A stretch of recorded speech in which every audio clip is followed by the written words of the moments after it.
Material दिया हुआ है, आप उससे क्या एक्टिविटी करा रहे हैं? आप बच्चों को उस मटेरियल टॉयज से, खिलौनों के माध्यम से बच्चों को क्या सिखाना चाहेंगे? आपके बगल में अगर कोई पेड़ भी खड़ा हुआ है तो उसके माध्यम से आप बच्चे को क्या सिखाएंगे? That the CBSE and the सरकार wants to tell you. आपके पास जो सीमित रिसोर्सेज है, जो आपके आसपास की चीजें हैं, उसके माध्यम से आप उसको साइंस पढ़ा सकते हैं, इंग्लिश पढ़ा सकते हैं, मैथ्स पढ़ा सकते हैं, many things you can teach, bio पढ़ा सकते हैं। तो आपकी जो इनिशिएटिव है, आपका जो सर मोबाइल नहीं चलेगा, मोबाइल से भी निकाला जाएगा कोई भी चीज, बंद कर दो, थोड़ी देर में चलेगी, थोड़ी देर बाद यूज कर लीजिए। Thank you for coming.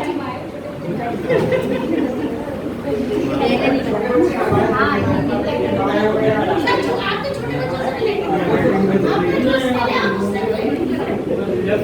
तो आपके भी साइंस होगी ना, इसको पढ़ाओगे जेडीएससी हो गया, बीकॉम वगैरह करा होगा ना, कुछ तो पढ़ा होगा। मैम आपका ग्रुप एक का तैयार है, please comment, please explain.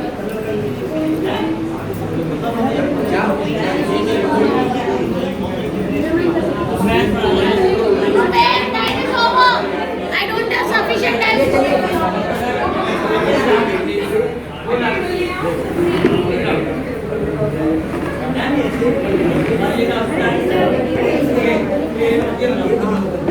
Sir आप इधर से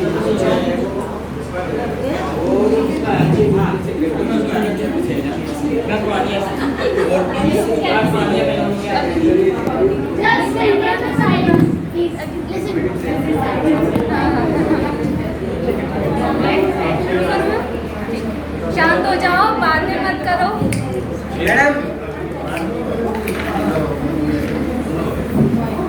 मेरे पास ये 2 ऑब्जेक्ट हैं और इसके थ्रू अगर मैं किसी प्राइमरी या किसी छोटी क्लास में जा रही पढ़ाने, और मैं सबसे पहले, जैसे कि बच्चों का होता है कि उन्हें फ्रीक्वेंसी से बहुत प्यार होता है, म्यूज़िक से बहुत प्यार होता है, तो मैं ऐसी राइम से शुरू करूँगी अपने आप को एक्सप्लेन करना, अपनी राइम को एक्सप्लेन करना कि बच्चे समझ जाएं कि मैं क्या एक्सप्लेन करना चाह रही हूँ। फॉर एग्जाम्पल, जैसे मैं सबसे पहले यहीं से शुरू करती हूँ, आप सब लोग मेरे साथ कंट्रीब्यूट करिएगा, और एज इन मैं टीचर हूँ भी और आप सब एज इन बहुत छोटी क्लास के स्टूडेंट्स हैं।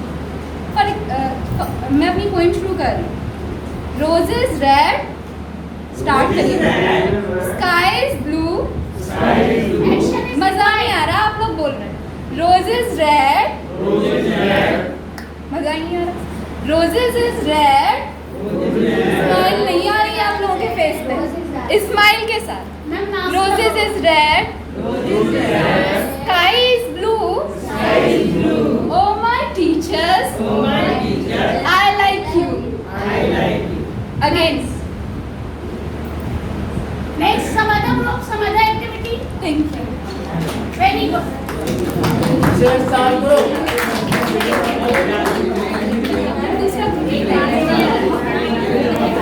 Pooja Parashar. Sir, please. Please. Hello everyone, myself Pooja Parashar, and this is also a group activity with the singers.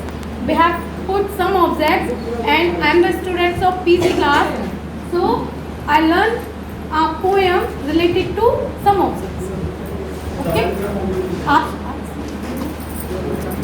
You can see this. आलू कचालू बेटा कहाँ गए थे?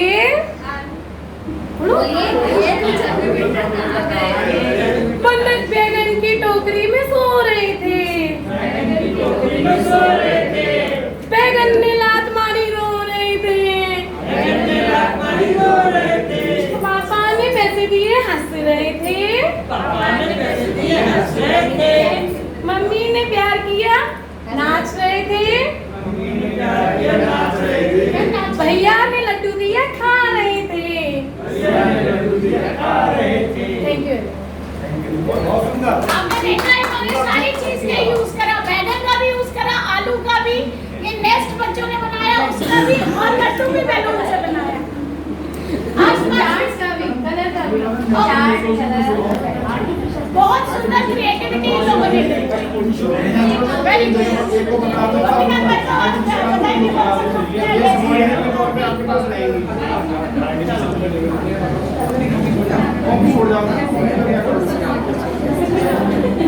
And my topic is resource, जिसे हिंदी में बोलते हैं संसाधन। Anything which is useful for us, जो भी चीज़ हमारे लिए लाभदायक है, उपयोग में हमारे आने वाली है, उसको हम कहते हैं रिसोर्स। रिसोर्स दो तरह के होते हैं। टाइप्स की अगर हम बात करें तो ब्रॉड उसमें दो तरह के रिसोर्स होते हैं, artificial resource and natural resource. Natural resource जो हमें डायरेक्ट नेचर से मिलते हैं, जैसे वेजिटेबल्स, ब्रिंजल है, पोटैटो है, कैप्सिकम है, और ये कुछ पत्थर के टुकड़े हैं जो हमें डायरेक्ट नेचर से मिल रहा है, वो है natural resource.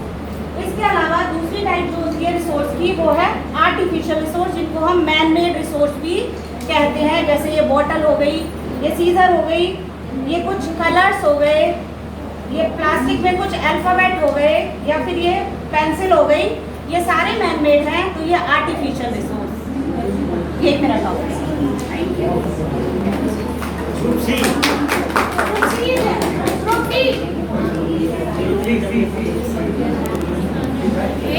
teach nursery students और बी अल्फाबेट के बारे में है ना। तो हम लोग अल्फाबेट के बारे में बताएंगे उनको, यानी कि बी जो अल्फाबेट है वो जो ब्लू कलर को दर्शाता है, मतलब कि बी अल्फाबेट से हम उनको कलर भी सिखाएंगे, प्लस उनको बी अल्फाबेट का कलर भी बताएंगे, और प्लस हम उनको वैल्यूबल चीज़ें भी बताएंगे, क्या क्या चीज़ें हैं। जैसे कि फॉर एग्जाम्पल सिंगिंग के थ्रू, ठीक है, हम उनको बता सकते हैं कि ब्लू ब्लू अर्थ में है पानी, ठीक है, पानी भी ब्लू ब्लू, और ब्लू है कलर, यानी कि हाँ अब सब लोग इसको बोलेंगे थोड़ा सा। ब्लू ब्लू है अर्थ, अर्थ में है पानी, पानी भी ब्लू ब्लू, ब्लू है कलर, है ना। तो इससे क्या है कि बच्चे जो अल्फाबेट, यानी कि बी जो है, बी से आप ball, B for ball, B for boy, and B for blue, जो कि हमारा कलर भी है। तो यहाँ से हमने अल्फाबेट प्लस हमने कलर के बारे में भी सीखा यहाँ पर। हाँ, अब ये पानी है, तो पानी के साथ ये जो है मछलियाँ भी तैर रही हैं, ये थोड़ा सा, तो बच्चों को काफी इंटरेस्टिंग आएगा। ये केकड़े भी है, तो ये भी फ्लोट कर रही है, तो ये भी अच्छा लगेगा उन लोगों को। हाँ, तो पानी के अंदर ये जानवर रहते हैं, और ये जानवर जो है ब्लू ब्लू कलर के नीचे रहते हैं, यानी कि पानी के नीचे रहते हैं। और ये जो हमारा अर्थ है, ये भी ब्लू ब्लू दिखता है, तो अर्थ भी ब्लू ब्लू, वर्ल्ड भी ब्लू ब्लू, पानी भी blue blue, everything blue blue, और 70% पानी भी है, यानी कि ब्लू ब्लू दिखता है सब कुछ, तो बहुत अच्छा है ये। मतलब सर एक्सप्लेन करना चाह रहे थे कि 70% हमारा जो अर्थ है वो पानी से बना हुआ है, और वो ब्लू कलर का है। रिफ्लेक्शन सर ब्लू क्यों है? पानी का कलर ब्लू क्यों होता है? सफेद होना चाहिए ना। Reflection of the sky. Explain to the reflection of हाँ, the earth appears to be blue because of the reflection of the sky। और स्काई का जो ब्लू कलर की वेवलेंथ जो कि थोड़ी ज़्यादा होती है, जिसकी वजह से वो अर्थ वो उसमें फैल जाता है, काफ़ी स्कैटर्ड हो जाता है, जिसकी वजह से blue appears to be the blue, और sorry ocean appears to be the blue, and the earth appears to be the blue. Very good. Thank you. Science भी पढ़ा दी। हाँ, साइंस पढ़ाई तभी मैंने बोला ना कि पढ़ाई होती है। लास्ट वर्ड स्टार्टिंग करिए, क्या पढ़ा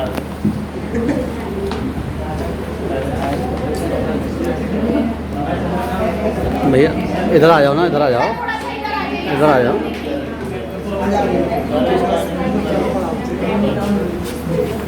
देखिए, हम जब क्लास में जाएंगे तो बच्चों को ये चार्ट दिखाएंगे पहले।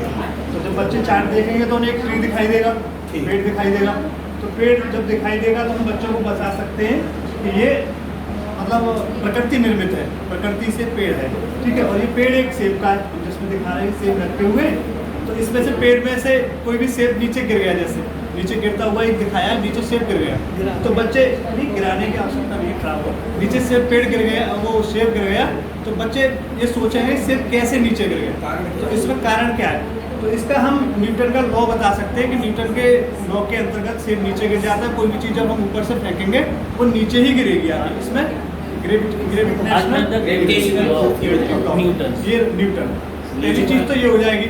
बच्चों में हम इंटरटेनमेंट भी कर सकते हैं, इसके साथ सेब पढ़ा रहे हैं। तो भाई कभी आपने सेब खाया है ना? तो सेब बच्चों ने ज़्यादातर खाया ही होगा, हो सकता है उन्हें स्वाद ना पता हो कि भाई कैसा स्वाद है, इसका टेस्ट कैसा है। इतना करने के बाद हम ये कह सकते हैं कि आप बताएंगे हमें सेब के बारे में, स्वाद कैसा है या कोई और चीज़ है तो हम आपको खाने के देंगे। इसके बाद हम एक ये पूछ सकते हैं कि इसमें सेब कितना है हमारे हाथ में, काउंटिंग भी हो सकती है। फिर इसके हम नाइफ लेके पार्ट्स कर सकते हैं। तो जब हम इसके 2 पार्ट्स कर देंगे तो सर ये उसमें चक्कू पूरे पार्ट्स करके दिखाइए। पार्ट्स कर दो। नहीं चक्कू भी है, बड़ा नाइफ वैसे है। सर ये लीजिए, बटने से आप तो जैसे हमारे पास एक सेब है, हम बच्चों से कहेंगे कि ये अभी कितने सेब है हमारे पास? एक। जब हम इसके 2 पार्ट्स कर देते हैं, आराम से भैया, आराम से। अब ये कितने पार्ट्स हो गए हमारे पास? 2। तो यानी अगर हम गणित भी पढ़ा सकते हैं इससे, यानी 1/2। ठीक है, अगर हम इसके और पार्ट्स कर देते तो वो 1/4 हो जाएगा। और बच्चे को किसी को भी खाने के लिए भी दे सकते हैं। जैसे कि कोई हमारे पास ऐसा हो सकता है लालायित बच्चे, सीड्स का भी करा सकते हैं। जी लालायित है, जैसे कुछ बच्चे ऐसे भी हो सकते हैं और ये खाने के बाद टेस्ट भी बता सकते हैं इसका, तो एक मनोरंजन भी हो जाएगा बच्चों में, खुश भी हो जाएंगे बच्चे। हाँ विटामिन सी भी होता है। मोनोकोट सीड्स के बारे में भी डाइटिशियन के हिसाब से, खाने के हिसाब से बता देते हैं, इससे बहुत फायदेमंद है। सुबह सवेरे एक सेब खाते हैं तो डॉक्टर के पास ज़्यादा जाने की जरूरत नहीं है।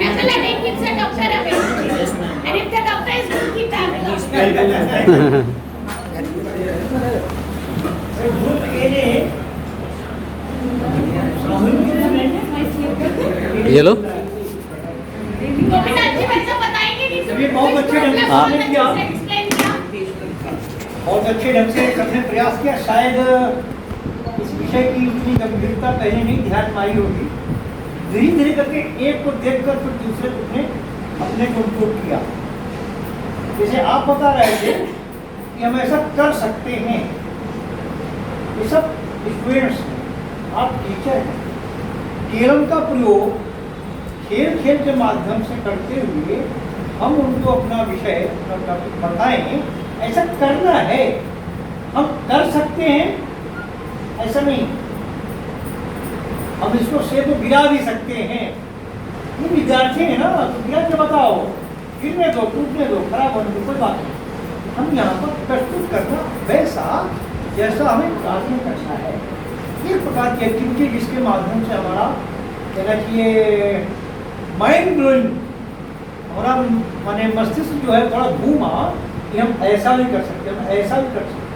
अनावश्यक कहना चाहिए बेकार का जो वेस्ट मटेरियल है वो भी हमारे लिए केवल का उपयोग हो सकता है। उससे हम साइंस और आदि सब्जेक्ट से पढ़ा सकते हैं। कैसे कर सकते हैं उसका एक प्रयोग बैंकिंग ने कराया बहुत सुंदर ढंग से। आगे का टॉपिक हाँ जी, वास्तव में कोई फॉर्मल इवेल्युएशन ऐसा कोई नहीं था, लेकिन ये जो आपका ग्रुप बी है इसकी सभी की सक्रिय सहभागिता रही। एक बात, दूसरा सबने मिलकर उसमें भाग लिया और प्रस्तुतिकरण भी जो प्रेजेंटेशन था वो भी अच्छा रहा। केरल भी स्वयं बनाया और इसलिए इसको हम अच्छा कहेंगे। और जो ग्रुप डी है इनका भी अच्छा रहा,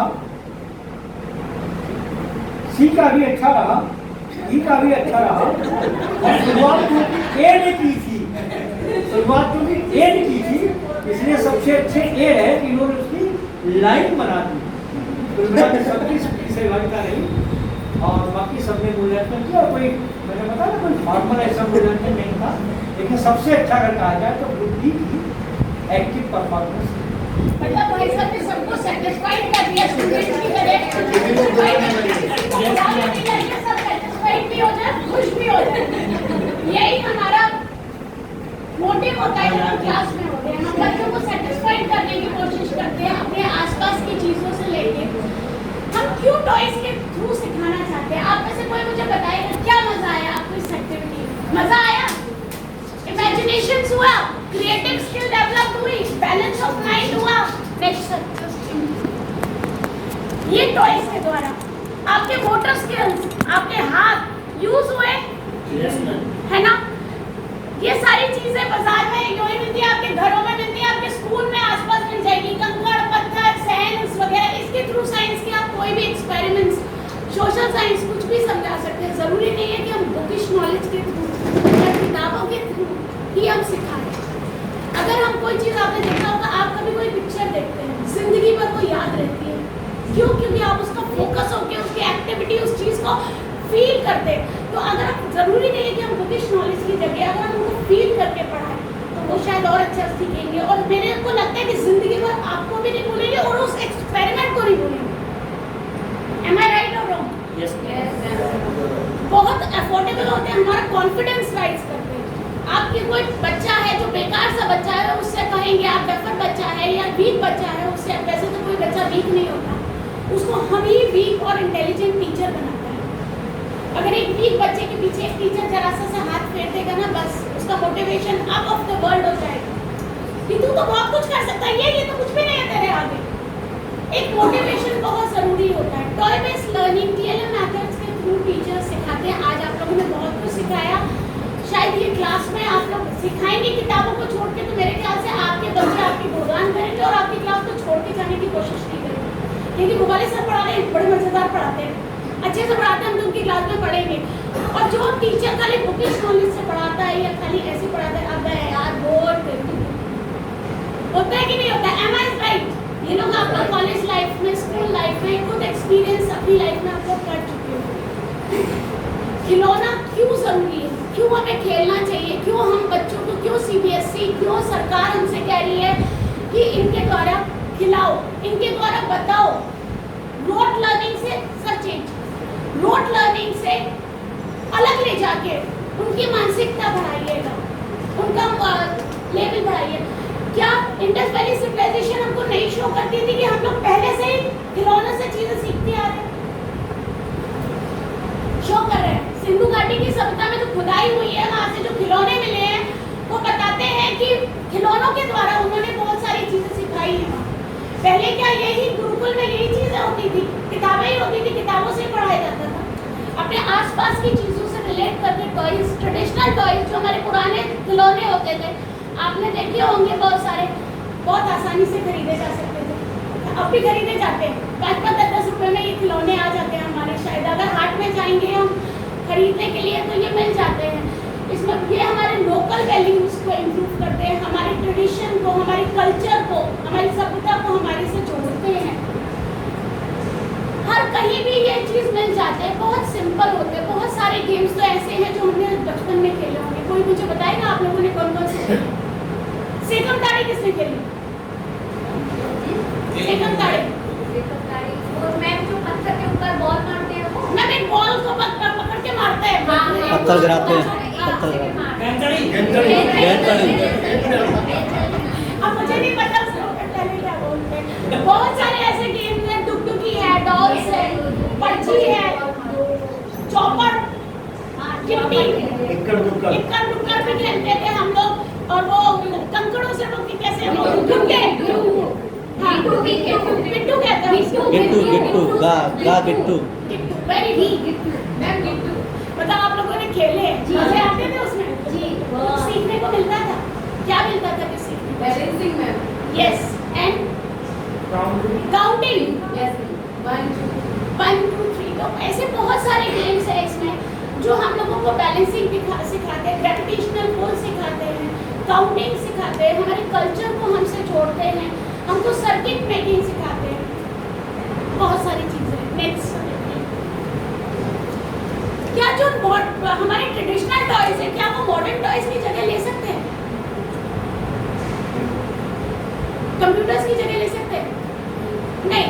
लेकिन किस में ज़्यादा मजा आता है? ट्रेडिशनल टॉयज में या जो हमारे अभी के मॉडर्न टॉयज हैं? ट्रेडिशनल। आजकल के बच्चों को तो मैम मॉडर्न टॉयज में मजा आता है। आजकल के बच्चों को मॉडर्न टॉयज में मजा आता है। क्यों? क्योंकि वो शेयर नहीं करना चाहते, वो किसी के साथ घुल मिल के काम नहीं करना चाहते। उनने अगर मोबाइल ले लिया तो वो अपने आसपास की दुनिया भूल जाएंगे। जैसे लोग पतंग उड़ा रहे होते हैं तो वो पतंग में ही भूल जाता है, पतंग में कभी कभी उड़ता उड़ता नीचे छत से नीचे गिर जाता है। 21st सेंचुरी के जितने भी गेम्स है वो artificial intelligence, power sharing, futurist skills है, माइंडफुल गेम्स का होते हैं। जैसे पबजी है आपका, लेवल्स होते हैं उसमें, सबवे है, एंग्री बर्ड्स है। ये जो गेम्स है जो बच्चे का इन्वॉल्वमेंट कर देते हैं और कभी कभी उनका माइंड स्टेटस इतना गलत कर देते हैं कि बच्चा कभी कभी सुसाइड करने की भी कोशिश करता है। अकाउंट्स भी खाली कर देते हैं बच्चे उसमें। हाँ जी, ये गलत है। लेकिन जो ट्रेडिशनल हमारे टॉयज है वो हमारी कम्युनिटी के, सोसाइटी के साथ, हमारा पेरेंट्स उससे अटैच हो जाता था। हम कोई भी चीज़ खेलते थे तो हमारी पूरी फैमिली, हमारे आसपास के लोग उसके साथ अटैच हो जाते हैं। Am I right or wrong? Next, educational toys. बहुत सारे एजुकेशनल टॉयज आपको मार्केट में मिलते हैं, अट्रैक्टिव होते हैं, एक्सपेंसिव होते हैं, लेकिन स्किल डेवलपमेंट नहीं होता। उससे हम कुछ बनाना नहीं करना सीखते, कुछ करना नहीं सीखते। वो नॉलेज देते हैं हमको, हेल्प करते हैं, हमारी क्यूरोसिटी बढ़ाते हैं, हमारी क्रिएटिविटी को एनहेंस करते हैं।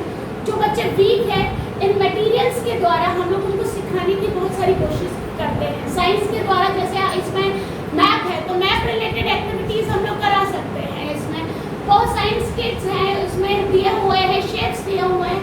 तो इन मटेरियल्स के through, thanks to the people who invented this, कि इन मटेरियल्स के थ्रू हम बच्चों को बहुत सारी चीज़ें सिखा सकते हैं। नेक्स्ट, और कहाँ से हम लोग क्या क्या क्रिएटिविटी करा सकते हैं? ये टॉयज से रिलेटेड क्रिएटिविटी हम लोग क्या कर सकते हैं, आप बताएंगे? क्या और बच्चों को करा सकते हैं? अभी गणेश चतुर्थी होके चुकी थी, क्या क्या करा सकते थे, कहाँ से ये चीज़ मिल सकती है? सर आप बोल रहे थे कुछ, please speak, please please please be comfortable. तो इस क्लासरूम के अंदर हम पढ़ा रहे हैं, हाँ, और क्लासरूम के अंदर जो चीज़ें हैं उन चीज़ों को भी जो है टारगेट करके बच्चों से क्वेश्चन पता कर सकते हैं। Very good. जैसे is watch hanging on the wall, तो हम इसको वॉच को दिखा के बच्चों को ध्यान आकर्षित कर सकते हैं कि इस वॉच के ऊपर आपको बोलना है और एक एक सेंटेंस सबको बोलने के लिए। ठीक है, तो हम ऐसे मान लीजिए शुरुआत कर देते हैं, ऐसा आप करिए। ठीक है, इसके बारे में बताइए। घड़ी है घड़ी घड़ी इसके बारे में कुछ बोलिए।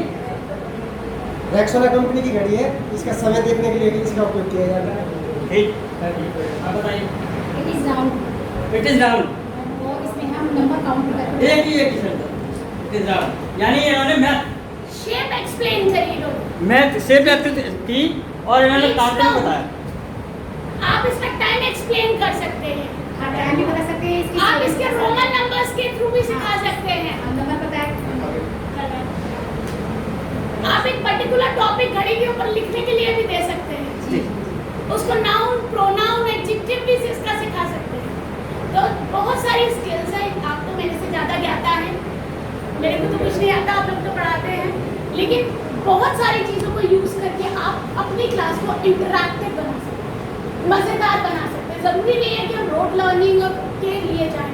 CBSE और सरकार कहती है, जो नई एजुकेशन पॉलिसी है वो कह रही है एक्सपीरियंस लर्निंग कराइएगा, एक्सपीरियंस बच्चों का इन्वॉल्वमेंट करिएगा सिखाने के लिए, ना कि आए चौक से स्टार्ट कर दिया, लिख दिया, हाँ जी ये हो गया, टॉपिक खत्म हो गया। जब बच्चों का इन्वॉल्वमेंट उससे रिलेटेड क्रिएटिविटी में होगा तो वो उस चीज़ को समझेगा, करेगा, और वो उसके दिमाग में यहाँ जाएगी, वो जिंदगी भर आपको और सब्जेक्ट को कभी नहीं भूलेगा, उस सब्जेक्ट से रिलेटेड उसका इंटरेस्ट क्रिएट हो जाएगा। ये कल मैंने अपने स्कूल में कुछ फाइन आर्ट्स के बच्चे थे, उनसे गणेश चतुर्थी पे एक एक्टिविटी कराई थी, तो उन्होंने इतनी सुंदर गणेश जी के मतलब एक पेपर दे दिया है ना, आज की कुछ भी आप बनाइए, गणेश जी बनाइएगा, और उन्होंने डिफरेंट स्टाइल के गणेश जी बनाए। मैं अभी आज आपको पिक तो नहीं लेके आई, लेकिन बहुत अच्छा मार्वलस एक्टिविटी थी, बच्चों को 2 पीरियड्स दिए। तो यहाँ पे सरकार NEP कहना चाह रही है कि आप पोस्टर लर्निंग के थ्रू, आप पेंटिंग्स के थ्रू, आप ई-बुक्स के थ्रू, आप किसी भी चीज़ के थ्रू आप बच्चों का इन्वॉल्वमेंट करिएगा, लेकिन उनको इन्वॉल्व करके पढ़ाइए। नेक्स्ट हमारे RSS में राष्ट्रीय स्वयं सेवक संघ में भी बहुत सारे गेम खिलाए जाते हैं। ये गेम मुझे तो नहीं पता, लेकिन मैं बता रही हूँ। मैं शिवाजी, मैडम छू, चिड़िया कूद, डाकिया, ये कुछ गेम्स हैं जो खिलाए जाते हैं। क्यों खिलाए जाते हैं? क्यों हम लोग इनको क्योंकि हमारी शारीरिक, मानसिक, बौद्धिक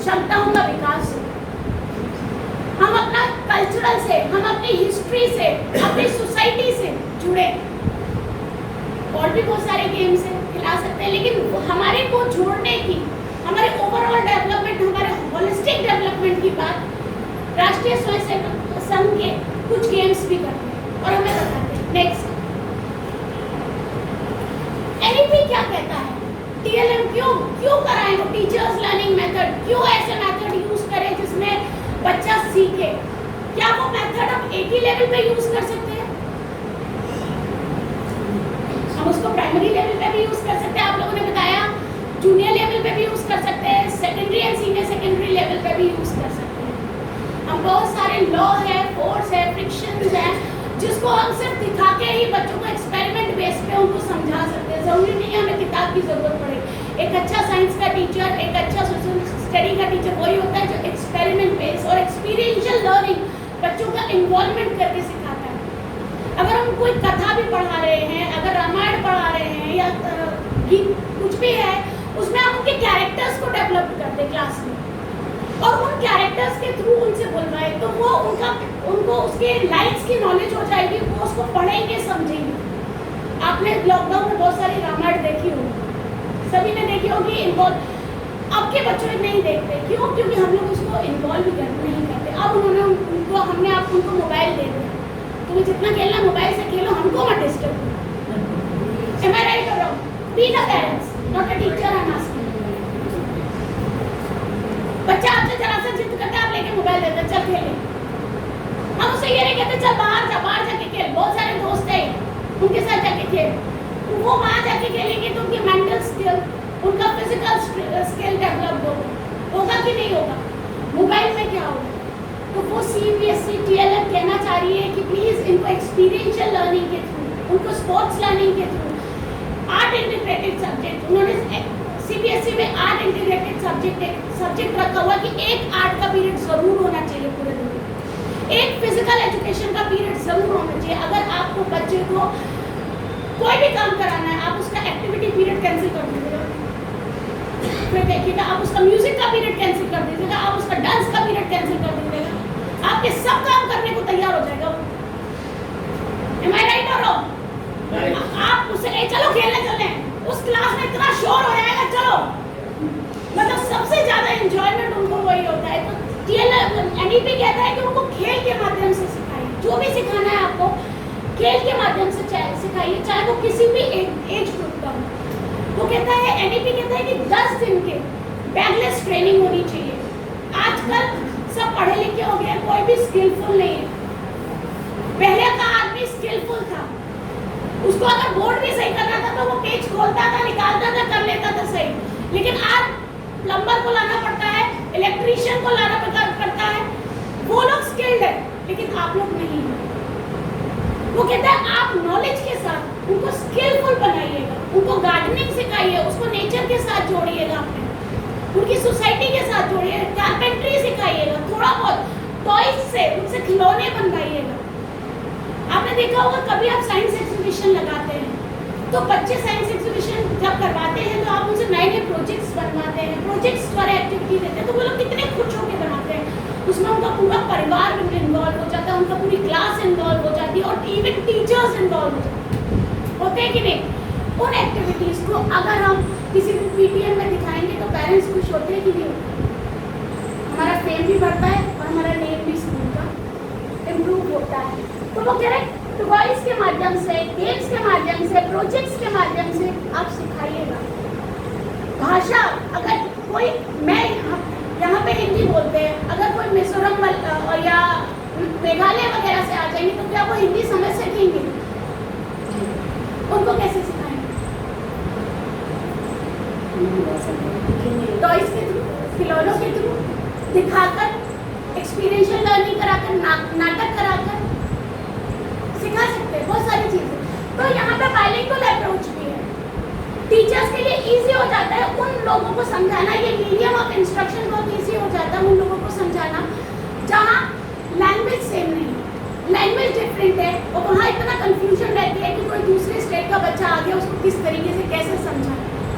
तो टीचर अपने स्टोरीज वे में, उसके अपने टॉयज से रिलेटेड, अपने प्रोजेक्ट से रिलेटेड और मतलब दिखा के, करा के, कुछ एक्टिविटीज के माध्यम से ये सारी चीजें समझा।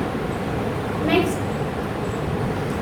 मैंने आपसे पहले ही पूछा था टॉयज क्यों इम्पोर्टेंट है, मैं आपको बता चुकी हूँ। हमारी लर्निंग को डेवलप करते हैं, ग्रोथ को डेवलप करते हैं, हमारी सेंसरी और मोटर स्किल्स को डेवलप करते हैं। हमारा मसल्स, हमारा ब्रेन, हमारा नर्वस सिस्टम इससे डेवलप होता है या नहीं होता? होता है।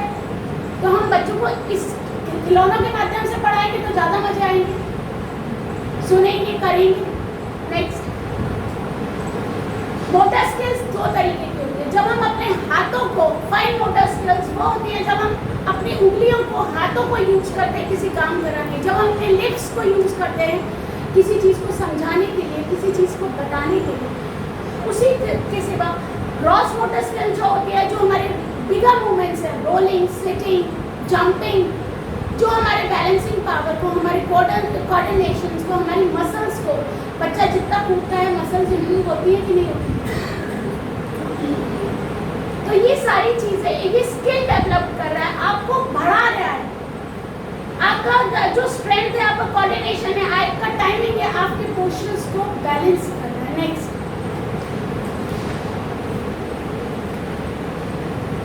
सेंसरी स्किल्स को डेवलप करता है। हम लोगों ने कुछ गेम्स खेले होंगे, काना फूसी वाला, कभी खेला है?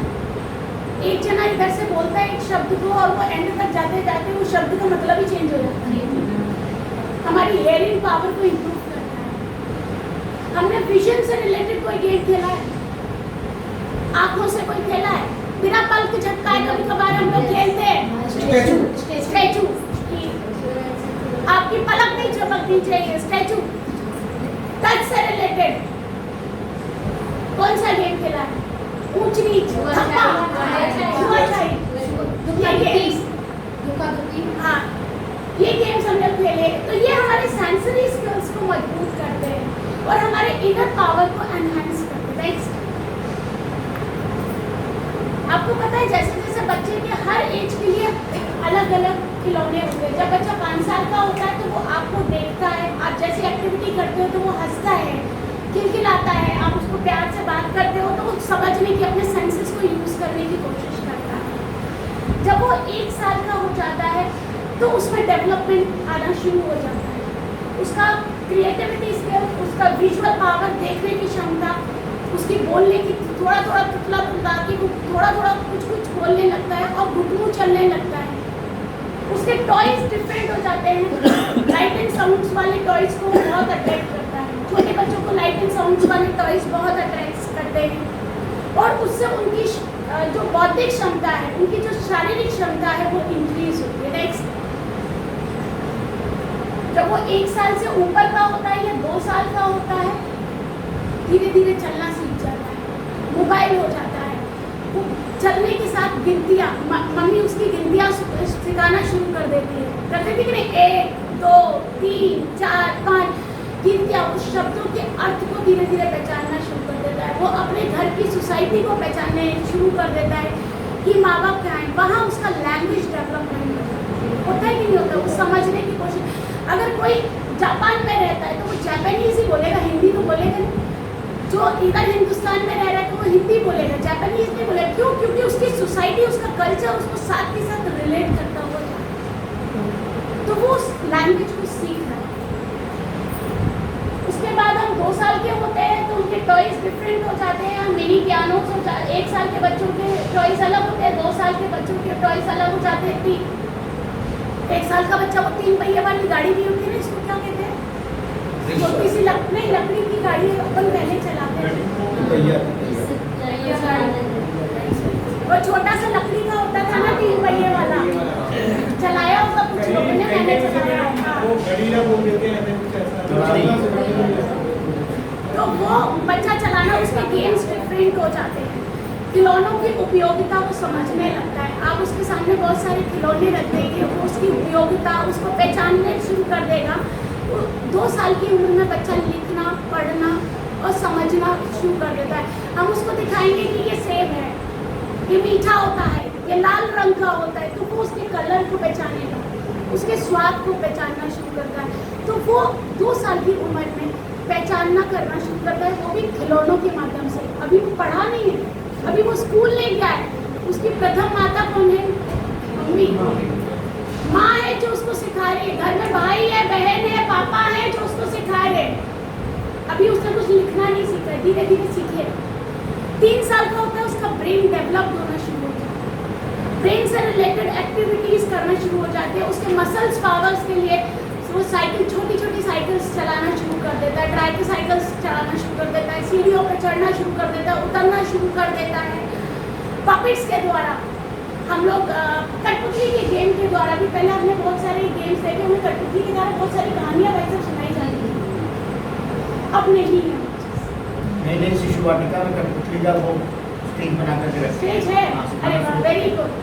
तो उससे बहुत सारी कहानियाँ हम लोग सिखा सकते हैं। बच्चे शुरू में रोते हुए आते हैं, शायद ये जो किंडरगार्टन्स की जो टीचर्स हैं वो लोग ज़्यादा अच्छे से समझती हैं, जो नर्सरी प्री नर्सरी डील करती है कि किस तरीके से माँ प्यार से लेके आना पड़ता है। क्यों लेडी टीचर ही वहाँ पे रखी जाती है, क्यों जेंट्स टीचर नहीं रखा जाता? क्यों? क्योंकि जेंट्स बहुत जल्दी अपना टेम्परामेंट यूज करते हैं। घर में कहते तुम संभालो, मैं नहीं संभाल रहा, होता है कि नहीं होता है? होता है। इसीलिए जो छोटी क्लासेस हैं उसमें लेडी टीचर्स रखी जाती हैं। क्यों? क्योंकि उसमें मदरहुड की फीलिंग बहुत होती है, बच्चे को प्यार करने की फीलिंग बहुत होते हैं। रोप से रिलेटेड एक्टिविटीज़ हम 3 से 6 साल के बच्चे को करा सकते हैं, उनको ऊपर चढ़ाने की एक्टिविटीज़ करा सकते हैं, हम उनको मिट्टी में ले जाके खेलने की प्रैक्टिस करा सकते हैं। ये सारी चीज़ें जब वो 7 से 8 साल का डेवलप होता है तो उसके एजुकेशनल गोल्स एक्टिविटीज़ आ जाती हैं। एजुकेशनल एक्टिविटीज़ आपकी साइंस से रिलेटेड एक्टिविटीज़ हो गई।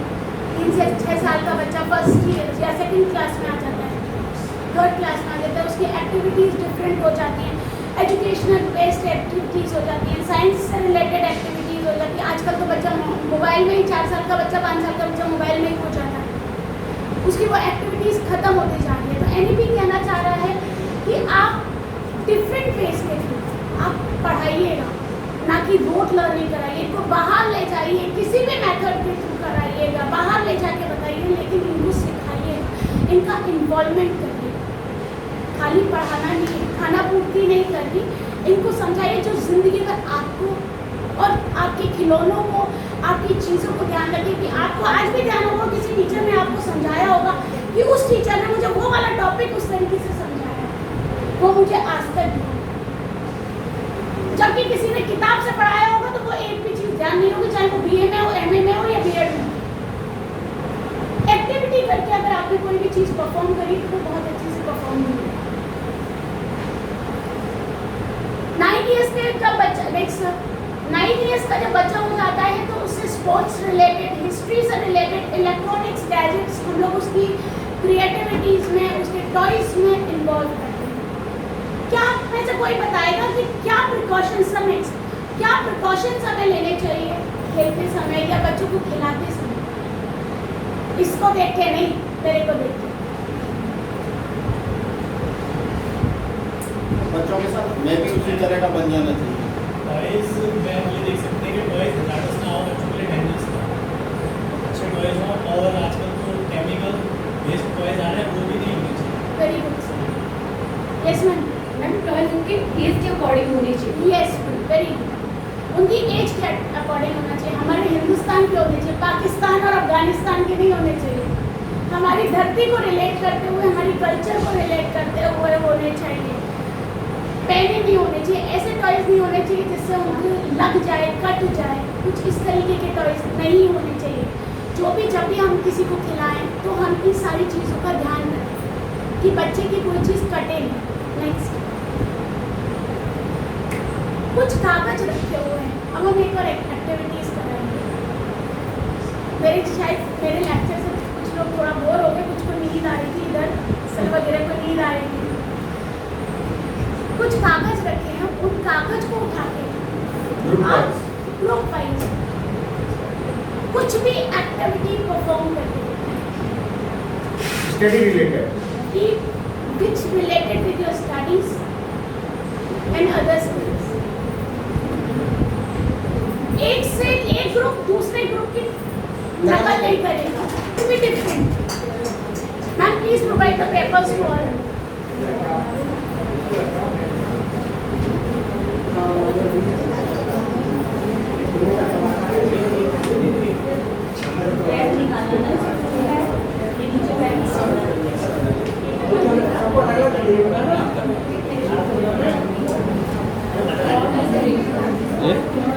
एक ग्रुप पे एक पेपर देना है ना। मैडम एक ग्रुप में एक पेपर देना है। सर 2-3 भी ले सकते हो आप अपनी अपनी क्रिएटिविटी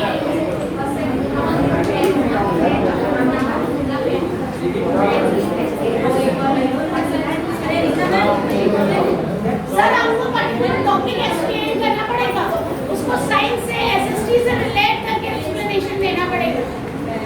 अगर आप पेपर से रिलेटेड कोई भी एक्टिविटी करा रहे हैं तो वो उसका इंग्लिश में क्या इम्पोर्टेंस होगी, उसको इंग्लिश में हम क्या सिखा सकते हैं, साइंस से क्या सिखा सकते हैं, शोध में क्या सिखा सकते हैं, वो एक्टिविटी हमें करनी है। ये बोर्ड और ये छोड़ के कुछ और कर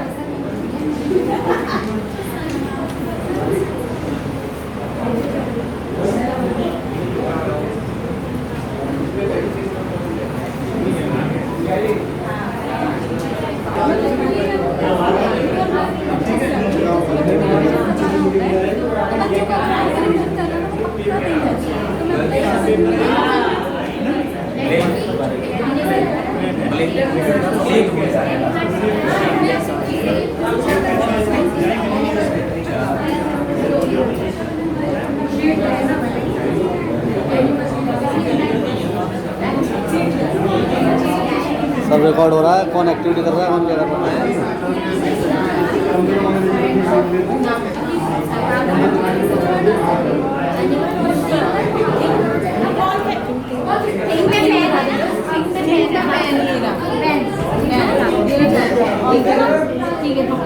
देखो हमारे ऑब्जेक्टिव काइंड्स ऑफ सीक्वेंस से ब्रांड एक जगह है ये। ठीक है अब कलर तो करते हैं outline J kinds of noun देना है। अब आगे वाला मिलेगा प्रॉपर नाउन एचओडी में सब क्लास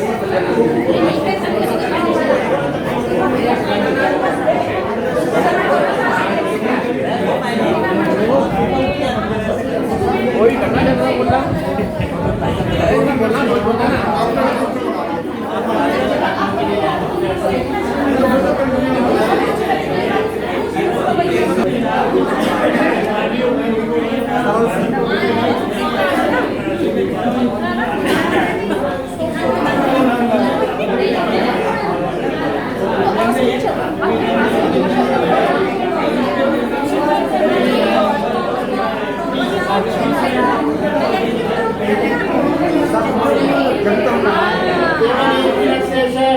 Only 1 minute.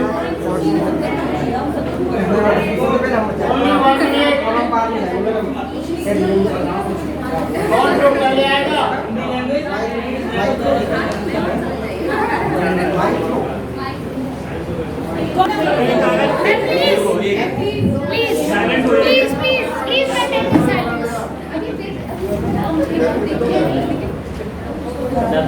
कैसा कागज देख रहे हैं यार? ब्लैंक है या लिखा हुआ? ब्लैंक। अच्छा, ब्लैंक की स्पेलिंग क्या होती है, किसी को पता है?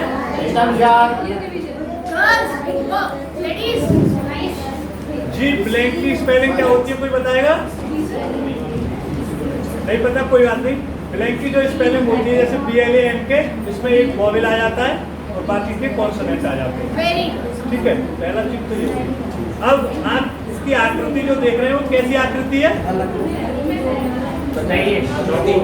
आकृति कैसी है इसकी? भुजाएं कितनी है इसमें? 4 भुजाएं ना। तो जैसे जब 4 भुजाएं हैं इसमें, तो जो इसकी भुजाएं कौन कौन सी समान है आपस में? आमने सामने की भुजाएं समान है। जब हमारी आमने सामने की भुजाएं किसी भी शेप की समान होती है तो उसे हम आयत कहते हैं। ठीक है, पहला इस बात से ये सीख लिया हमने कि ये आयत है। अब इसमें हम एक चीज और देख सकते हैं कि इसमें कुछ बॉक्सेस बन रहे हैं। तो ये कितने बॉक्सेस हैं, गिन के बताएंगे? 8 बॉक्स है ना, 8 बॉक्स है। अब इसका मैथ में हम जाएंगे तो ये कर सकते हैं कि जो इसका आयत है इसका हम क्षेत्रफल कैसे निकालेंगे। जो आयत का जो क्षेत्रफल है आमने सामने का वो लंबाई और चौड़ाई का गुणा कर देंगे, मल्टीपल कर देंगे, तो हमारे पास क्षेत्रफल निकल आएगा। इसका परिमाप निकालेंगे तो लंबाई प्लस चौड़ाई मल्टीपल 2 कर देंगे तो इसका परिमाप निकल आएगा। तो इस तरह से हम इस कॉन्सेप्ट को ऐसे क्लियर। सर आपने कितने कॉन्सेप्ट समझाए इसमें? आपने मैथ्स ले ली, इंग्लिश भी ले ली, इंग्लिश ले ली और एक और ले सकते हैं, SST भी ले सकते हैं कि जैसे कि ये आपने बताया कागज है तो ये हमारे लिए किस प्रकार उपयोगी है, और बताएंगे सभी आपस में से। कोई बताइए किस प्रकार उपयोगी कागज हमारे लिए? लिखने के काम आता है, लिखने के काम आता है, छपाई की सारी चीजें कागज से होती हैं, और आप जो पैकिंग के काम में आता है, पैकिंग के काम में आता है, पत्र लेखन है या और चीजें, डायरी है, हम अपनी जो सुंदर डायरी बनाते हैं उसमें भी इम्पोर्टेंस है। और इसका निर्माण जो सबसे पहले हुआ वो कहाँ से हुआ? चीन। जैसे कि चीन एक तसाई रूप से हुआ, वहाँ से चीन के तसाई। और ये नेचुरल रिसोर्स है या अननेचुरल रिसोर्स है ये नहीं बता सकते। ये रिसोर्सेज में भी नेचुरल रिसोर्सेज है, और इसका भारत में निर्माण नेपाल नगर में भी होता है। जैसे ये चीजें इससे आप पर्यावरण को सिखा सकते हैं। इस कागज का दुरुपयोग नहीं होना चाहिए। जितना हम दुरुपयोग करेंगे, ये क्योंकि पेड़ों के माध्यम से बनता है जी, तो हमारा पर्यावरण भी इसके वजह से प्रभावित। हाँ, इसके हम ये पर्यावरण एक चीज और सिखा सकते हैं कि इससे क्या है, ये रिसाइकिल हो जाता है, अतः क्या है ये प्रकृति में जो है इसको सुरक्षित, पर्यावरण सुरक्षित रहता है। ये रिसाइकिल कर देंगे, नया पेपर बन जाएगा। Very good. नेक्स्ट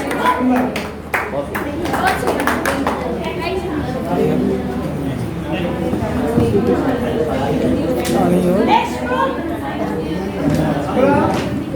अगला ग्रुप कौन सा भाई? ठीक, ध्यान से पिछली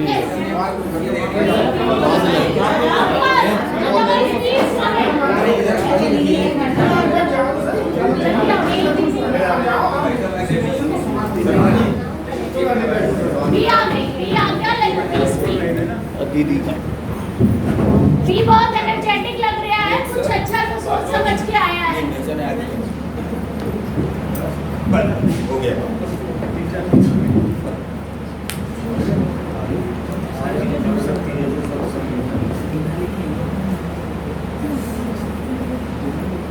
Good afternoon, everyone. This is your grammar class. I am going to teach you noun. Okay? So, noun is a name of person, place, animal or a thing. Noun क्या होता है? किसी जगह का नाम, किसी प्लेस का नाम, किसी पर्सन का नाम, एनिमल, थिंग्स, जो भी चीज़ें हैं सब नाउन में आती है। इस कमरे में जो कुछ आपको दिख रहा है सब कुछ नाउन है। ठीक है, आप भी नाउन है, हम भी नाउन है, ये जितने भी सब खड़े हुए हैं सब नाउन है। ठीक है, तो जैसे ये है पर्सन, पर्सन कोई भी हो सकता है, गर्ल हो सकती है, बॉय हो सकता है, कोई भी हो सकता है, सब पर्सन सेम है तो वो नाउन ही होते हैं। नेक्स्ट आते हैं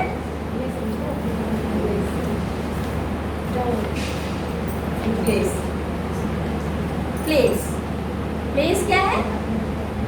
प्लेस कोई भी जगह, जहाँ कोई भी जगह। आप यहाँ कहाँ बैठे हुए? एक क्लासरूम, तो ये भी एक प्लेस है। एक स्कूल में आए हैं आप, वो भी एक प्लेस है। ठीक है, नेक्स्ट थिंग्स। थिंग्स क्या है? वस्तु। वस्तु, कोई भी चीज़, कोई भी नॉन लिविंग थिंग, जैसे चेयर है, आप चेयर पे बैठे हैं, ये सब चीज़ें क्या होती है? ये होती है थिंग्स होती हैं। ठीक है, लेकिन ये भी नाउन होती है। नेक्स्ट है एनिमल। एनिमल कोई भी एनिमल होगा, कोई भी बर्ड होगी, वो क्या होगा? नाउन होगा। Okay, now next I am going to teach you kinds of noun.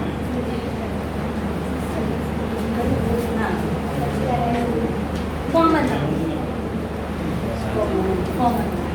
Common noun क्या होता है? अब ये कौन है? कौन है बताइए? हैं?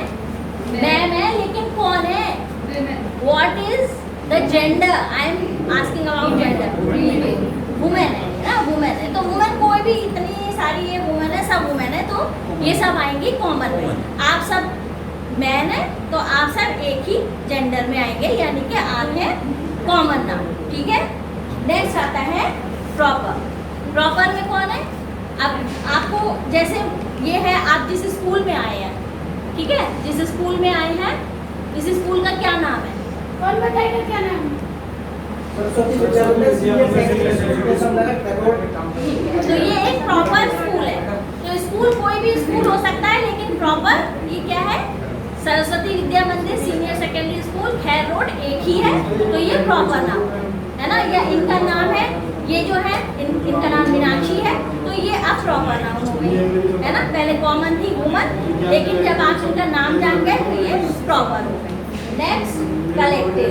कलेक्टिव किसी भी चीज का कलेक्शन, ग्रुप ऑफ पीपल और थिंग्स या कुछ भी जो होता है वो क्या होता है? कलेक्टिव नाउन होता है। जैसे ग्रेप्स हैं, ग्रेप एक होगा तो उसे एक वन बोलेंगे, लेकिन जब वो बहुत सारे होंगे तो वो बंच बोलेंगे हम उसको, तो वो हो जाता है कलेक्टिव नाउन। नेक्स्ट होता है मटीरियल। किसी भी चीज़ से कोई चीज़ बनती है वो कहलाता है मटीरियल नाउन। जैसे कि इसमें बनी हुई है एक रिंग, तो रिंग किस चीज़ से बनी होगी? गोल्ड। तो गोल्ड क्या है? गोल्ड क्या है? Material noun. मटीरियल। गोल्ड क्या है? Material noun. मटीरियल। नेक्स्ट है एब्स्ट्रैक्ट। एब्स्ट्रैक्ट क्या होता है? फीलिंग, है ना। स्टेट। हाँ, इसमें क्या है? ये दो क्या बनी हुई है? ये क्या है? ये कर रहा है स्माइल। तो ये इसका फीलिंग है, ये खुश है, हैप्पी है, एंड ये सैड। ये क्या कर रहा है? रो रहा है, क्राइंग, तो ये सैड है। तो जो फीलिंग्स होती हैं वो कहलाती हैं एब्स्ट्रैक्ट। ठीक है, समझ में आ गया। Thank you. कुछ सीखा? कुछ पता लगा? 5 काइंड्स कोई बता सकता है? कोई बता सकता है 5 काइंड्स? लर्निंग आउटकम हो रहा है, आपने क्या सीखा? क्या सीखा? Focus, formation. Okay, tell me the definition of noun. Anybody else? Noun is the मैं थोड़ा शेयर करना चाह रहा जी, जी। हूँ, अन्यथा मत लेना। Yes.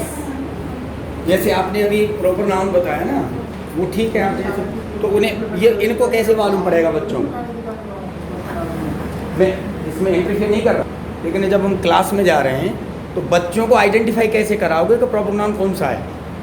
इसका जवाब मैं Proper noun कौन ऐसे सा है? मैंने कुछ सहयोग कहा है, नहीं, ऐसा कुछ नहीं ठीक होता। है। आपका question प्रॉपर नाउन जैसे सारे बॉयज बैठे बच्चे क्लास में, आप सब बॉयज हैं, ये भी बॉय, ये भी बॉय। जब मैं बोलूंगी बॉय तो सब बच्चे मेरे पास आ जाएंगे भाग जी, के। जी, जी। लेकिन मैं किसी का नाम लेके बोलूंगी, इनको बोलूंगी आप आ जाओ, मोनिका कम हियर, तो वो खाली एक मोनिका आएंगी, यानी तो that is the special person who is singing.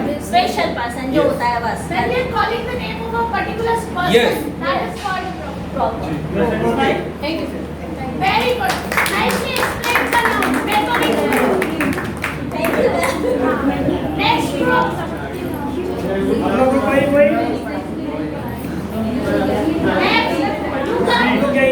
जल्दी. आ जाओ, you have a different. Come.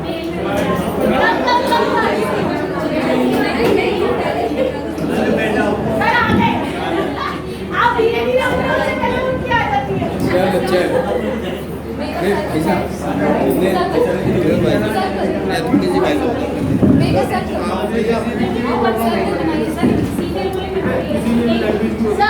पीछे चलकर तो वीडियो में आ जाओगे ना आओ। आप सब लोग पढ़ाना सिखा रहे हैं, मैं पढ़ा चुकी जो मुझे पढ़ाना है, और मेरी क्लास का एक रूल है, अगर पढ़ लिया तो अगले दिन मैं सुनती हूँ, सुना दिया तो ठीक, नहीं सुनाया तो दिक्कत। तो सेम याद कराने की भी रिस्पॉन्सिबिलिटी मेरी ही है, घर से कुछ नहीं करके आना, मेरी क्लास में सब कुछ मैं ही कराती हूँ। सेम यानी कि रिविजन सबसे इम्पॉर्टेंट पार्ट और सबसे ज़रूरी जो होता है याद करना। रट्टाफिकेशन नहीं कह रही मैं से, मैं याद करना कह रही, जो कि अपने आप में एक स्किल। आप सब ने बहुत अच्छा करा, ये मेरा मैं इसे अपनी क्लास में सच में कराती हूँ, ऐसा बच्चे करते हैं। और ये मैं कहती नहीं हूँ, नहीं बताती नहीं हूँ कि हम रिविजन कर रहे हैं, मैं उनसे बोलती हूँ कि हम गेम खेल रहे हैं और बड़ा खुश होते हैं। शर्त ये होती है कि आपको, जैसे फॉर एग्जांपल मुझे क्लास 9th में कोई चैप्टर पढ़ाना है, चैप्टर बायोलॉजी का चैप्टर है fundamental process of unit of life, cell chapter है, sorry structural and functional unit of life, cell chapter है जैसे, और सेल चैप्टर को मुझे कंप्लीट कराना है। कंप्लीट हो गया, मुझे रिवीजन कराना है, 2 दिन रिवीजन के होते हैं। जो नोट्स मैंने पढ़ाए हैं, जो एनसीईआरटी है, उसको आपको कंपाइल करना है, बाकी और कुछ नहीं करना। नोट्स और एनसीईआरटी, यही मेरा रहता है हमेशा। तो इसका एक बहुत सीधा सा नियम है कि एक जो मेरे हाथ में रफ कागज़ लग रहा है, कोई कागज़ नहीं है, इसको समझ लो बहुत गर्म आलू है। गर्म, अब मैं ये गर्म आलू है तो मैं इसको ऐसे नॉर्मली नहीं पकड़ सकती, सीधी बात है। इस तरह की कुछ कंडीशन होती है बच्चों के। मेरे पास ये गर्म आलू होता है और कंडीशन ये होती है कि सारे स्टूडेंट हैं और मैं अभी टीचर हूँ। तो ऐसे करके फॉर एग्जाम्पल मैं पहला सेंटेंस शुरू करती हूँ। Cell is a structural and functional unit of life and its transfer. Next, ma'am क्या ऊपर आ गया? हमारी बॉडी का प्रत्येक अंग सेल से बना हुआ होगा। कोशिका की ठोस रॉड देखी थी। अगर ये रुक गया, सबसे बड़ी कोशिका शुक्राणु का अंडा होता है। वह बहुत वस्तु, ये जीवन की मौलिक इकाई है। सबसे छोटी कोशिका माइक्रोप्लाज्मा है। पहला राउंड। अगर ये पहले तो रुकना नहीं चाहिए, चलते रहना चाहिए। अगर ये मान लीजिए रुक गया तो पार्टिसिपेंट आउट होता है। ग्रुप्स बन के खेलते हैं हम लोग इसको। ग्रुप बनाते हैं क्लास में, टीम ए, टीम बी, टीम सी। बोर्ड पे मार्क्स चढ़ते हैं। अगर टीम बीच में कोई भी आउट हो गया तो पूरी टीम में से जो 10 मार्क्स हटा दिए जाते हैं। 100 मार्क्स का राउंड होता है।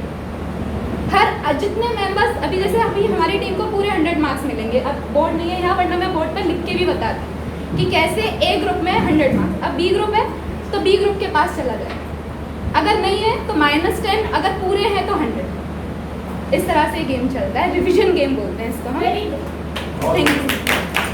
इससे एक फायदा और है, बच्चे अपने नंबर कम नहीं होने देते और अपने ग्रुप के नंबर से कहेंगे याद करके आइयो, अगर भूल गया तो सोच लियो मेरे ग्रुप के नंबर मेरी वजह से कम नहीं होने चाहिए। तो उनका जो मोटिवेशन है, जो कंपटीशन स्किल है, वो इम्प्रूव होता है कि नंबर नहीं, वो उस चैप्टर को इतने अच्छे से लर्न करके आते हैं।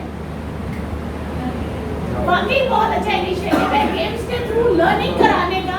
जो सबसे मक्कारी बचाता बच्चा लगता है लर्निंग करने, रिवीजन करने में, गेम्स के मदद से बहुत अच्छा लगता है। Very good ma'am. नेक्स्ट, हमें जो किसी बात लर्निंग कर लिया तो वही होता है। क्लैपिंग करने से अपने फेस पर शाइनिंग भी आती है, थोड़ी शाइन भी निकल ली है। जा भाई सब जा।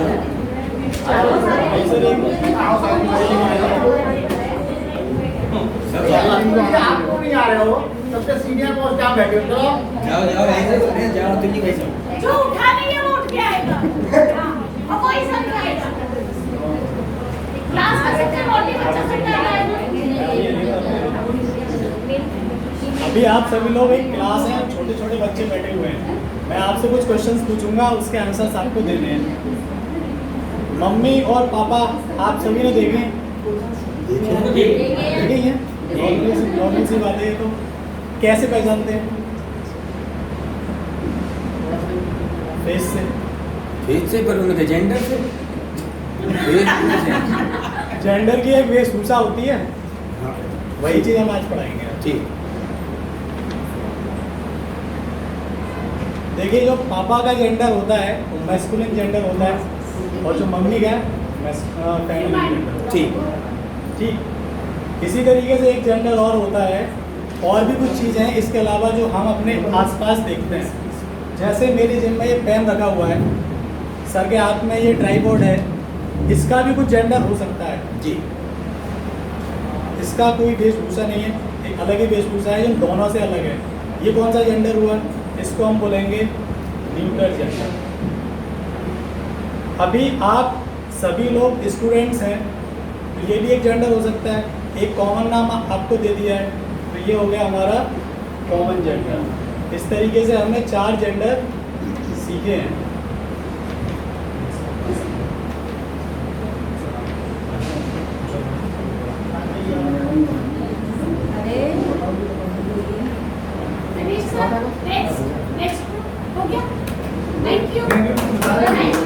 अरे मैडम बता रही हो, आप बताइए ना।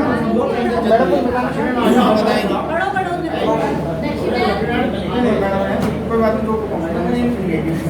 अच्छा, will point out which gender I am. Okay. Daksha, Okay. children. Male. Boy, man, and Rabbit. Okay, right. Which gender is this? How? Why it is neuter gender? Because it is non-living Non-living. thing and lifeless thing. That's right. This is a neuter gender. And which gender I am? I am female gender. And why I am female gender? Because I have life. I can breathe. I can walk. I can talk. I can dance. That's why I am a female gender. Very nicely. One group is left out. Sitting at the back. जो नहीं उठा है वो उठ के आए। Sir उठ लीजिए। कुर्सी छोड़ दीजिए किसी और के लिए भी। ये सोच रहे हैं ऐसे ही काम करेंगे।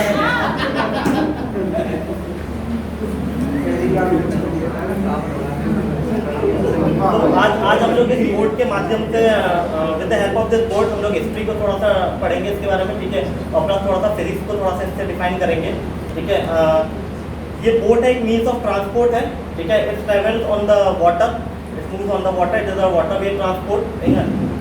अगर ये बोट नहीं होता तो हिस्ट्री में कभी भी, और जो जितने देश थे हमारे जिन्होंने हमारे पर कब्जा किया वो नहीं आ पाते इंडिया तक, है ना। तो ये जो अगर ये बोट ही एक मीडियम था जिसके थ्रू जो वो लोग इंडिया के अंदर अराइव हुए और उन्होंने जो हमारे ऊपर कब्जा किया, तो boat is the only medium through which they capture the India. और भी मीडियम होते लेकिन वो बाद में डिस्कवर हुए, बाद में इन्वेंट हुए, ठीक है, उनको टाइम लगता हमारे तक पहुंचने तक, है ना। और एक फिजिक्स का हम इसमें पढ़ा सकते हैं कि boat is the means of a transport, ठीक है, and it moves on the boat, ठीक है, it is stable on the water because of the surface area and the density. The density of a wood is lesser than the density of a water. That's why it floats on the water. ठीक है ना। तो अब इसमें आप ये भी पढ़ा सकते हैं कि फोर्स के बारे में, ठीक है, कि ये ऊपर की तरफ ही सतह में बना क्यों रहता है, because of the beyond force. जो जमीन में जो ब्योन फोर्स लगता है इसका सरफेस एरिया बड़ा होने के कारण इसमें जो ब्योन फोर्स ज़्यादा एरिया में असर करता है, ठीक है ना, ज़्यादा एरिया में इम्पैक्ट क्रिएट करता है। दैट्स व्हाई इट्स मतलब इसके अंदर बियॉन्ड फोर्स का ज़्यादा असर होता है, ठीक है, जिसकी वजह से ये फ्लोट करता रहता है, it do not sink in the water. अब जिसका भी शेप इस तरह का नहीं होगा वो डूब जाएगा। यानी कि हमने देखा हो कोई भी चीज़ वाटर में ट्रेवल कर रही हो या फिर एयर में ट्रेवल कर रही हो, ठीक है, उसका शेप हमेशा डिफरेंट होता है एज कम्पेयर टू द कोई भी चीज ऑब्जेक्ट हम देखते हैं, ठीक है, उसको बोलते हैं स्ट्रीमलाइन शेप। जैसे हमने कोई एक्वेटिक एनिमल्स भी देखा होगा वो भी स्ट्रीमलाइन शेप के होते हैं, ठीक है, बिकॉज वो लोग जो फोर्स होता है, एयर का जो फोर्स होता है या फिर वाटर का जो फोर्स होता है उसको कट आउट कर सके, ठीक है। ये शेप क्या करता है, ये कट आउट कर देता है वाटर के प्रेशर को, यानी कि फ्रिक्शन जिसे बोलते हैं, है ना, उसको क्रॉस कर सकता है, ठीक है, और आसानी से पेनिट्रेट करता हुआ वाटर के थ्रू या फिर एयर के थ्रू पेनिट्रेट करता हुआ आगे बढ़ सकता है बिना हीट को प्रोड्यूस करे हुए, है ना। तो ये हमने इसके बारे में फिजिक्स के बारे में पढ़ा, ठीक है। अब इसके बारे में हम लैंग्वेज के बारे में भी पढ़ सकते हैं इसके, ठीक है, क्योंकि ये बोट है, ठीक है, और तो बोट के अंदर सर बताएंगे। मेरे साथी ने अभी आपको बताया हिस्ट्री और साइंस। अब इसका हम जो है आर्ट के अंदर यूज कर सकते हैं जी। इसका कलर, इसमें जो व्यक्ति बैठते हैं उनका जो कपड़े पहने हुए हैं, उनकी वेशभूषा कैसी है, उनका कलर बता सकते हैं कि इस कलर इज ब्लू, इस colour is red and white. तो ये कलर का यूज़ हम कर सकते हैं। और इसकी जो शेप है ये बच्चों को हम डायग्राम बनाने के लिए दे सकते हैं कि ये आपका आप जो पिक्चर बनाइए अपने पेपर पर, तो जो है वो पेपर पर बनाएंगे तो उसका ड्राइंग का चित्र बनाने का अभ्यास होगा और इस ड्राइंग का अंदर हो गया। अब इसका हम जैसे हिंदी के अंदर लेंगे, इसका हम यूज़ करना चाहते हैं तो वो कैसे करेंगे देखें आप। हम बच्चों से पूछेंगे, बच्चों ये क्या है, नाम, तो साथ के साथ चित्र दिखाया और बोर्ड के ऊपर हमने नाम लिखा और नाम लिखने के बाद में हमने बताया बच्चों को कि ये जो है न और व ये दोनों अक्षर हैं और बीच में जो झंडा लगा हुआ है ये आ की मात्रा है, उसको एक सेपरेट अलग लिख जाएंगे कि ये आ अलग मात्रा होगी। इसी प्रकार से हम कहेंगे कि इसको इंग्लिश में कहते हैं बोट, ठीक है, BOAT। तो ये जो है इंग्लिश का हम साथ के साथ बता सकते हैं। तो उसमें बाउल कॉन्सोनेंट भी ले सकते हैं कि इसमें O और A वॉवेल है, बी और टी ये कॉन्सोनेंट है। और इंग्लिश के लैंग्वेज पढ़ते हुए बता सकते हैं, उसको जो हिंदी में लिखेंगे उसका उच्चारण लिखेंगे तो जो है बोट लिखेंगे और बताएंगे कि ब और ट ये जो है व्यंजन है और जो उसमें बीच में मात्रा लगी हुई है ये उसको सेपरेट अलग करके बताएंगे। ये जो है ओ से ओखली वाली उसकी मात्रा है, जिसको सेपरेट अलग कर देंगे। ऐसे ही और शब्द ले लेंगे, जैसे पानी है, बरसात है, और इन शब्दों को इससे बच्चे की वोकैबुलरी यानी जो शब्द ज्ञान है वो उसका भी इंक्रीज होगा और इस प्रकार से उसको ले सकते हैं। पर्यायवाची भी पढ़ा सकते हैं। नाव के पर्यायवाची क्या हुई? ठीक है, बहुत बढ़िया। साइंस भी बताई, हिंदी भी बताई, इंग्लिश भी बताई। Very nicely explain the particular subject.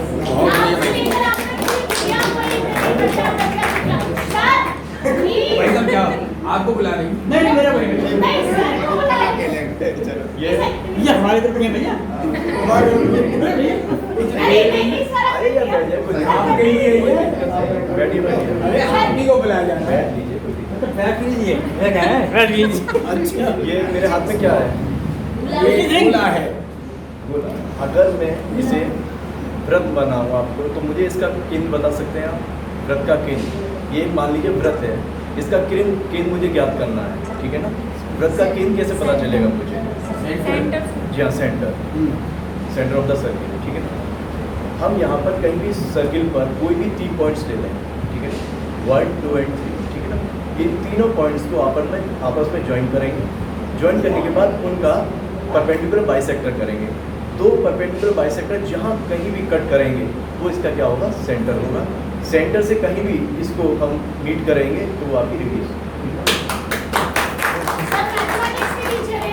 जी जी हाँ जी मैडम।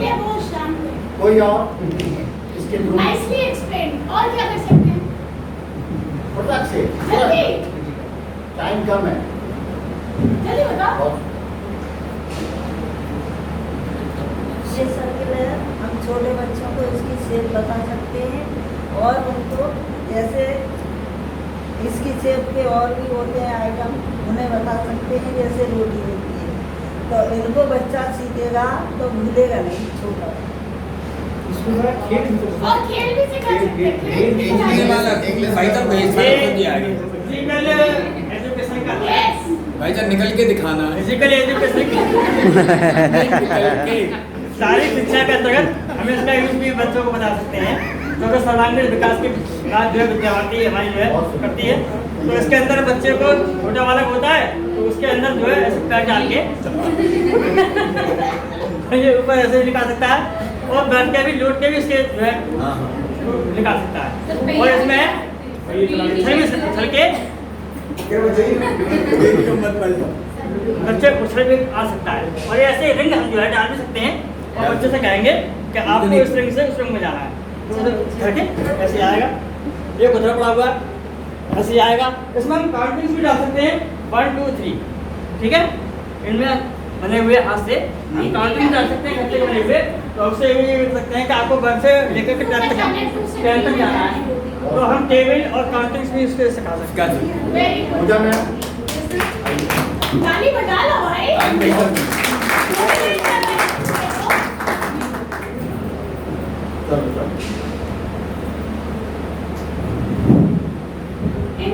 लर्निंग से हमारे को क्या मिल रहा है? फन हो रहा है, फॉर्मेशंस हो रहे हैं, फोकस मेंटेन हो रहा है, 3F हमारे कंप्लीट हो रहे हैं। इससे हम बच्चों को एक पोयम भी सिखा सकते हैं।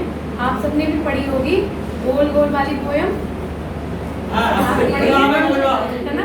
आ जाओ लक्ष्मी मैम, आ जाओ। जाओ बहन जी जाओ। आ जाओ लक्ष्मी मैम। चलिए जाओ चलिए वो आएगी। लक्ष्मी मैम मैं एक्सप्रेशन करूँगी आपको। आपको एक बार आ जाए आप ये क्या है ये बताइए। ये गोला। गोला ये तो इससे रिलेटेड एक पोयम है, वो सभी ने लर्न की होगी, ठीक है? तो आप सभी बोलेंगे मम्मी की रोटी गोल गोल, मम्मी की रोटी गोल गोल, पापा का रुपया गोल गोल, पापा का पैसा गोल गोल, ऊपर चंदा गोल गोल, ऊपर चंदा गोल गोल, नीचे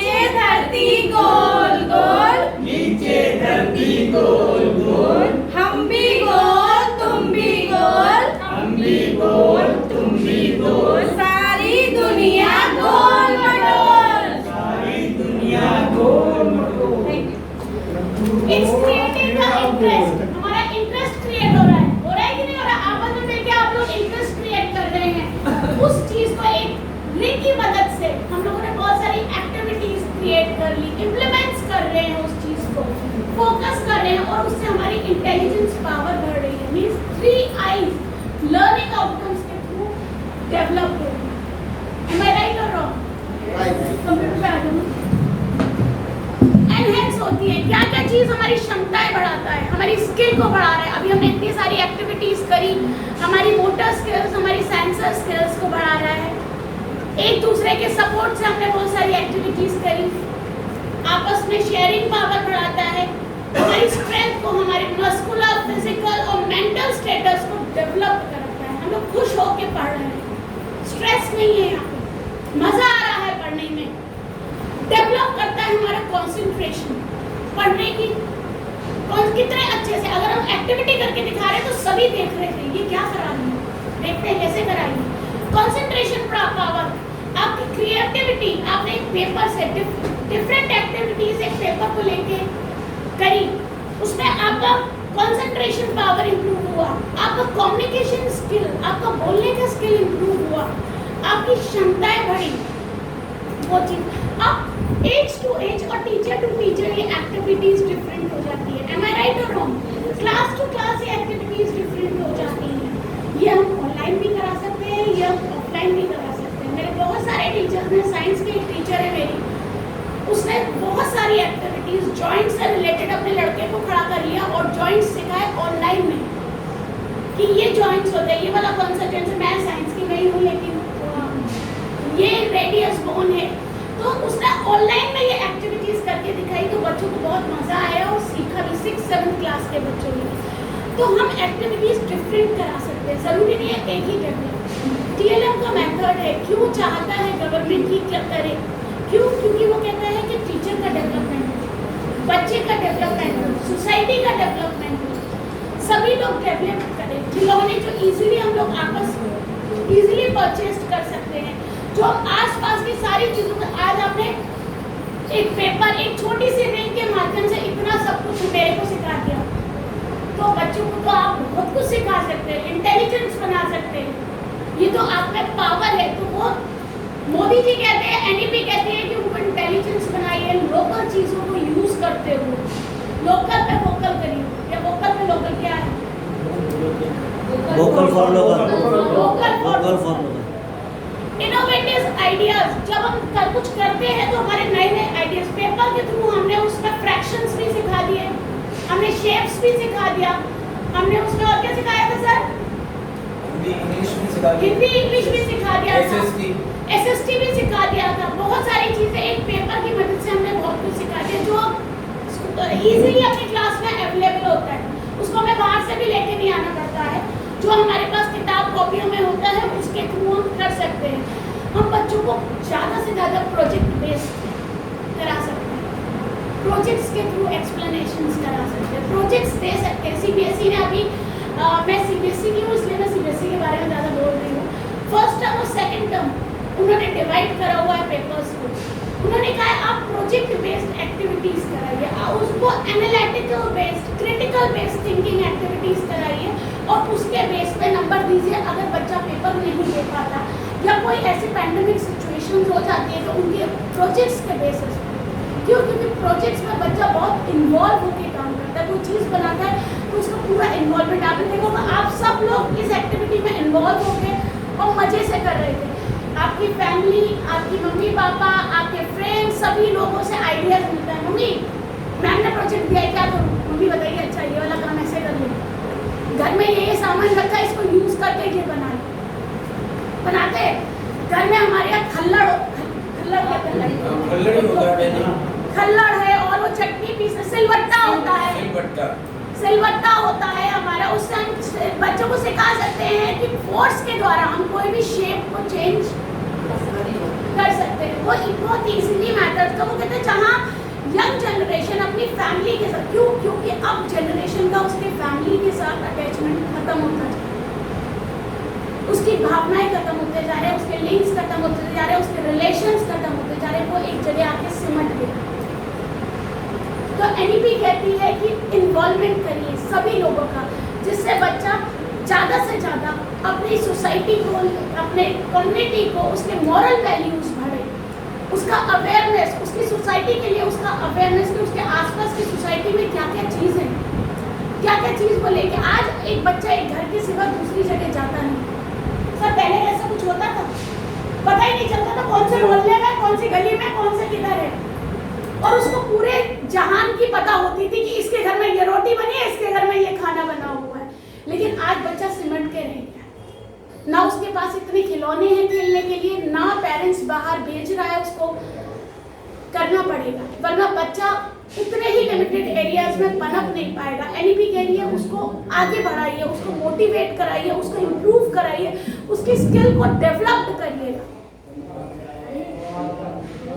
सपोर्टेड बेनिफिट्स, ये सारी चीज मैंने समझा दी है। बाकी तो जो भी था मैंने, आप लोग मेरे से अच्छा जानते हैं, बहुत अच्छे से एक्सप्लेन करा है। किसी के कोई क्वेश्चंस हो तो बताइएगा प्लीज। कोई सुझाव? कैसा सेशन लगा? हर महीने लगवाया करते हैं। सर आप हर दिन अपनी क्लास में लगाइए, थोड़ा और आप अपने हर दिन अपनी क्लास में इन्वॉल्व करिएगा। आप देखिएगा कि बच्चा आपको छोड़ के नहीं जाएगा, आपके आगे पीछे। जरूरी नहीं है कि आप बुक्स को इन्वॉल्व करें इन सब चीजें। आपने इतने अच्छे से सारे सब्जेक्ट्स एक्सप्लेन कर दिए, marvellous, and hats to you कि if you are using these things. मेरा मानना है एक अच्छा टीचर वही होता है जो एक्सपेरिमेंट्स के, एक्सपीरियंशियल लर्निंग के थ्रू पढ़ाता है। अगर आपको इवेपोरेशन या कंडेंसेशन भी पढ़ाना है तो आप इजीली गर्म पानी को लेके या ग्लास को लेके आप बच्चों को दिखा के समझा सकते हैं। चाय ले सकते हैं, चाय से आ जाएगा ना, ढक देंगे, कंडेंसेशन हो जाएगा, उड़ने लगेगा, इवेपोरेट हो जाएगा। एग्जाम्पल देके समझाइए, एग्जाम्पल क्लास में करके समझाइए। चाय तो आती है पीने के लिए, समझा दीजिए। Thank you.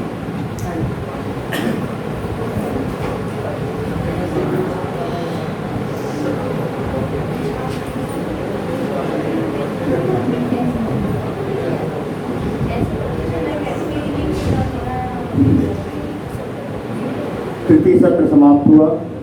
ने बहुत ही अच्छे से PLM, toys, creativity, critical thinking, curiosity, how to correlate with the different subject with the different object या one object with the different subjects, इसको लेकर के बहुत ही अच्छा समझा।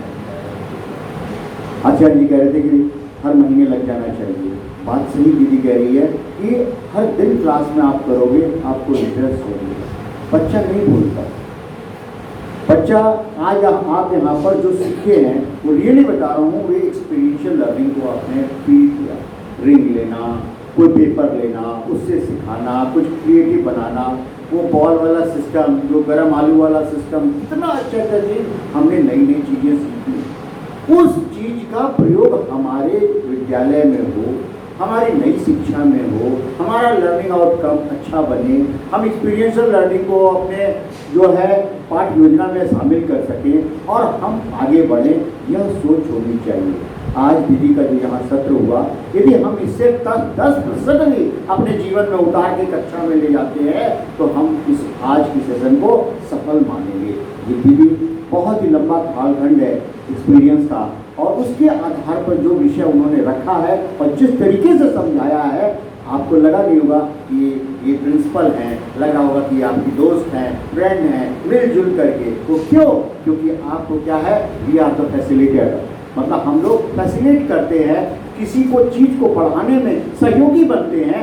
यह चीज़ हम लोग का, जो हम लोग एडमिनिस्ट्रेशन में सबसे पहली चीज़ गोपीनाथ भाई साहब ने सिखाया कि वो प्रदेश के शिक्षक हैं, कि हमें सबसे बड़ा जो भी है कि सहयोगी बन करके बच्चे को हमको ऊपर उठाना है, हमें अपने टीचर को भी डेवलप करना है, हमें अपने टीचर को भी स्किल सिखाना है। ये कैसे होगा? जब हम फ्रेंडली बात करेंगे। फिर डिफरेंस यदि आ जाता है तो क्या होता है? डर होता है। हमारे यहाँ भी है, हमारे 62 टीचर है, बहुत बड़े बड़े टीचर हैं, लेकिन बहुत सारे ऐसे टीचर मेरे सामने मुँह नहीं बोल नहीं सकते। कुछ टीचर है वो सुझाव देते हैं, बताते हैं। तो जब हमारे अंदर जब क्या होगा, हम एक तरीके से बोलें, दूसरा कुछ सुने, एक दूसरे से बनकर के एक प्लान बन जाए, तो उसका क्या होगा, रिजल्ट बहुत ही अच्छा आएगा और उसका प्रभावी होगा। तो आज मैं सारू देवी को थैंक्स बोलता हूँ कि आज हमारे विद्यालय में आई और TLM को लेकर के और टॉयज को लेकर के जो एक्टिविटी कराई हैं और जिस तरीके से उन्होंने खेल खेल में शिक्षा और साथ में उम्र के अनुसार जो शिक्षा को लेकर के चला है कि हाँ इस समय ये खिलौने होने चाहिए, ट्रेडिशनल पारंपरिक जो अपनी भारतीय संस्कृति से ओतप्रोत खिलौने हैं, खेल हैं, उनको सिखा करके हम पुनः एक बार अपने को नई शिक्षा नीति से हम जोड़ सकते हैं। जिस चीज़ को हम भूल चुके थे उसको हम पुनः आप ला सकते हैं और अपने बच्चों को फिर से हम एक बार इस विश्वगुरु बनने के स्थान पर जो शिक्षा के लिए सबसे बड़ी पीड़ा उठाया गया है कि हम अपने देश को विश्वगुरु के स्थान पर पहुँचाएँ। वो तभी चिरतार्थ होगा जब हम सब शिक्षक इस चीज़ के लिए लगेंगे और आगे बढ़ेंगे। Thank you.